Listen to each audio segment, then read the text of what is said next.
वहीं आरके चौधरी का news one India पर बड़ा बयान सामने आया। उन्होंने कहा है कि मैं सनातन धर्म को नहीं मानता। सनातन धर्म क्या है, मैं नहीं मानता। सनातन की कोई किताब है क्या, ये बात आरके चौधरी की ओर से कही गई है। उन्होंने कहा है कि देश में संविधान है और देश संविधान से चलता है, सनातन से नहीं। संसद में सिंगोल को लेकर उन्होंने मुद्दा उठाया था और इस मुद्दे पर उन्होंने कहा है कि संसद में सिंगोल नहीं लगना चाहिए। मैं संविधान को मानता हूं और सनातन को नहीं। आरके चौधरी की ओर से कहा गया है, जो समाजवादी पार्टी से सांसद है। और एक बड़ा बयान, क्योंकि सिंगोल को लेकर देखिए अगर बात की जाए तो ये सिंगोल जो कि प्रतीक के तौर पर नई संसद का जब उद्घाटन हुआ था उस दौरान प्रधानमंत्री नरेंद्र मोदी की ओर से रखा गया था। अगर हम इतिहास में नजर डालें तो सिंगोल पावर ऑफ ट्रांसफर के तौर पर प्रतीक माना जाता था और उसी प्रतीक को इस नई संसद में जगह दी गई थी। लेकिन अब इसी को लेकर आरके चौधरी की ओर से निशाना साधा गया है। उनकी ओर से कहा गया कि मैं सनातन धर्म को मानता नहीं हूं और जबकि उन्होंने संविधान को मानने की बात कही है। कहा है कि देश संविधान से चलता है, सनातन से नहीं। संसद में सिंगोल नहीं लगना चाहिए, आरके चौधरी की ओर से कहा गया है। तो आरके चौधरी की ओर से एक और बयान दिया गया है। इससे पहले भी आरके चौधरी ने कहा कि संविधान से सिंगोल को हटा देना चाहिए। संविधान की प्रतियां सिंगोल के जगह संविधान में, संसद भवन में लगनी चाहिए।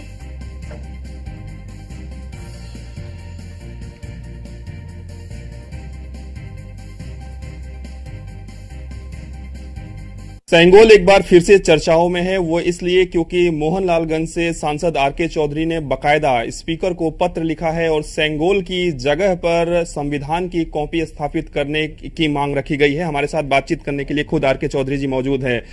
पहले आपको पत्र दिखा देते हैं। यही वो पत्र लिखा गया है और स्पीकर को ये पत्र लिखा गया है। अब हम बातचीत कर लेते हैं कि इस पत्र में आखिर लिखा क्या गया है। सर, क्या कुछ आपने मांग रखी है? क्योंकि सेंगोल जब चर्चाओं में आया, जब नए संसद भवन की अगर हम बात करें, उस दौरान आपने देखा कि बीजेपी के तमाम नेताओं ने कहा कि ये न्याय का प्रतीक है। आपने क्या कुछ मांग की है? भारत में लोकतंत्र है और जब से देश में संविधान लागू हुआ है तब से इस देश में निश्चित तौर पर राजतंत्र खत्म हो गया। सिंगोल दक्षिण भारत में तमिल भाषा का शब्द है। उसका माने होता है राजदंड। राजदंड की और हिंदी होती है राजा की छड़ी। राजा की छड़ी कहते हैं राजा का डंडा। पहले राजा बैठते था दरबार में तो डंडा लेके बैठता था, छड़ी लेके बैठता था। जो कह दिया वो सही, ना खाता ना बही, राजा साहब ने जो कह दिया वही सही। अब भारत में संविधान लागू है, यहाँ लोकतंत्र है, तो निश्चित तौर पर अगर सिंगोल वहाँ लगाया गया है जो राजतंत्र का प्रतीक है तो उसे वहां नहीं हटाना चाहिए, उसे हटा देना चाहिए और उसकी जगह पे भारत के संविधान की मोटी प्रति वहां स्थापित करनी चाहिए। आप मतलब कहने का प्रयास ये कर रहे हैं कि मतलब राजा राजतंत्र, मतलब राजा कोई नहीं है यहाँ पे। भाई आप जानते हैं कि हमारे जो सरकार के पहले गृह मंत्री थे सरदार वल्लभ भाई पटेल, उन्होंने 555 राजाओं को एक तरह से सरेंडर करके उन्हें मिला के तब देश का राजतंत्र बन पाया। तो निश्चित तौर पर इस देश के न जाने कितने महापुरुषों ने संघर्ष किया है। अब ना कोई राजा है न कोई राजपाट। इस देश में हर वो व्यक्ति, चाहे महिला हो चाहे पुरुष हो, अगर बालिग है और उसका नाम है तो उसके एक एक वोट से इस देश में प्रतिनिधि चुने जाते हैं जो सरकार बनाते हैं, जो सबके लिए काम करते हैं। राजा रानी का दौर चला गया।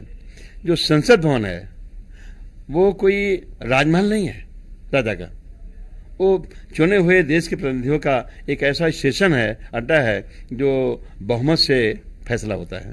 तो निश्चित तौर पे वो संविधान चलेगा। हम इसलिए मैं कह रहा हूं कि वहां से लोकतंत्र को बचाना है तो सिंगोल को हटाना है और वहां एक विशाल का संविधान की प्रति स्थापित करनी चाहिए। चौधरी जी, आपने कहा कि कोई राजा नहीं है। कल अखिलेश यादव का एक बयान काफी चर्चाओं में रहा और बीजेपी ने अखिलेश यादव को घेरा, या यूं कहें कि बीजेपी ने अपना पक्ष रखा। कल अखिलेश जी ने कहा कि राजा अयोध्या अवधेश जी को उन्होंने कहा, तो आपको उसको लेकर भारतीय जनता पार्टी ने कहा कि अयोध्या में तो एक ही राजा है, वो राम है। अब ये तो एक सवाल जवाब है।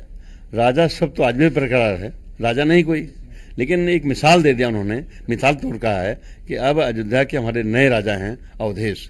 उनका नाम ही अवधेश, अवध के ईश नाम ही है। तो राजा हुए नहीं हुए, लेकिन नाम से राजा हैं।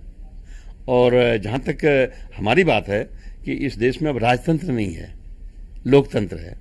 तो ये साफ साफ है कि राजतंत्र क्या होता है और लोकतंत्र क्या होता है। अब मैंने आपसे कहा कि इस देश में वो बालिग व्यक्ति जिसका नाम उत्तर प्रदेश में है, उसके एक एक वोट से इस देश में शासन प्रशासन करने के लिए प्रतिनिधि चुने जाते हैं। चौधरी जी, निश्चित रूप से देश का बच्चा संविधान को इग्नोर नहीं कर सकता है और संविधान की कॉपी क्या, संविधान के प्रति उसकी भी जवाबदेही है, वो सम्मान करता है। आप कह रहे हैं कि सेंगोल को वहां से हटाया जाए, क्या ऐसा नहीं हो सकता है कि सेंगोल को भी वहां रहने दिया जाए और संविधान की कॉपी भी वहां लगा दी जाए? नहीं, डबल रोल नहीं चलेगा। अरे भाई, लोकतंत्र भी रहे, राजतंत्र भी रहे, दोनों एक साथ कैसे रहेगा? या तो राजतंत्र रहेगा या तो लोकतंत्र रहेगा।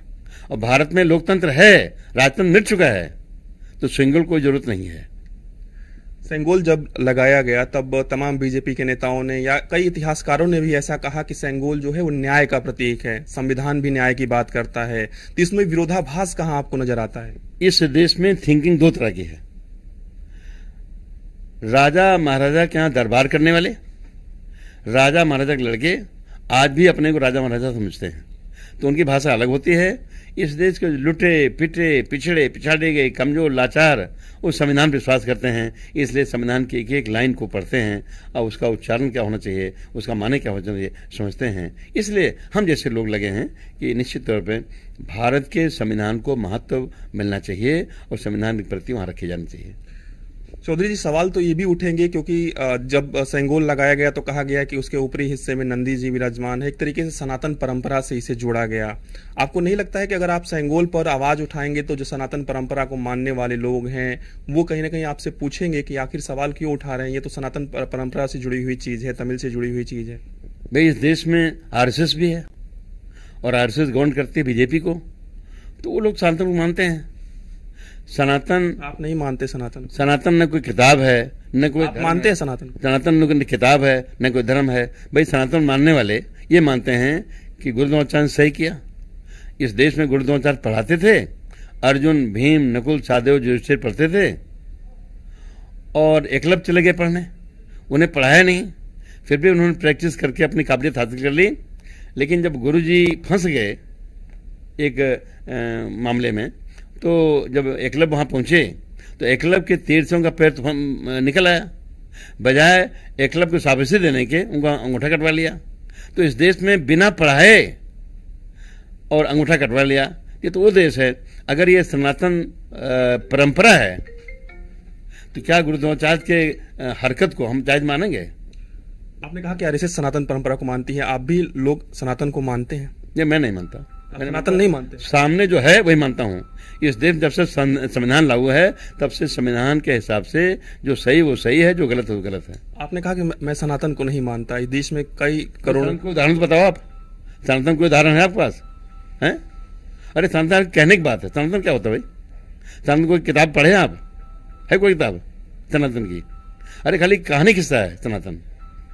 भाई सनातन क्या है? सनातन माने बस सदियों जो चला आ रहा है उसको ढोने का जरूरी है। जो देश में दिखता है जो सही वो सही है, जो गलत है वो गलत है। चलिए, शुक्रिया। हमारे साथ बातचीत कर रहे थे मोहनलालगंज से सांसद आरके चौधरी। वीडियो अनिकेत के साथ मैं पीयूष तिवारी। और चलिए, यहाँ वक्त एक छोटे से ब्रेक का है, जल्द लौटेंगे, आप बने रहिए।